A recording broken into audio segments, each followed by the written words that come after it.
Igual que el presentador abre todos los años el programa de Eurovisión, no pudo ser.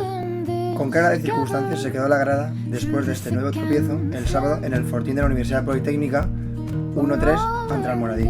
Un equipo lastrado por las bajas de Álvaro Salvador Fuertes, Mario Escribano, conocido como el Zorro, Che María Delgado, Carlos Galera y su cachute en espera, Tomás Cervetti, que llevó al banquillo a 3 juveniles: Fernando Ferrier, Alejandro Frutero Huerta y Carlos Baucel, que llegó a disputar un set. A pesar de que el equipo consiguió establecer las tablas en el marcador, no fue más que un mero espejismo, ya que la mala uva se iba apoderando a medida que pasaban los puntos.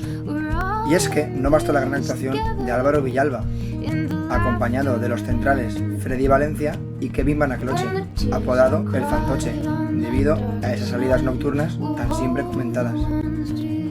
Aunque el equipo mejoró algo en su juego, Cristian Retuerto no fue el de antaño. Además, hubo que recordarle a Raúl Ródenas que la competición de tiro con arco no empieza hasta enero.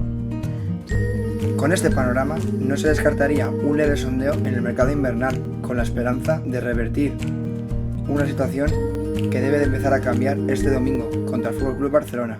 Amunt, UPV.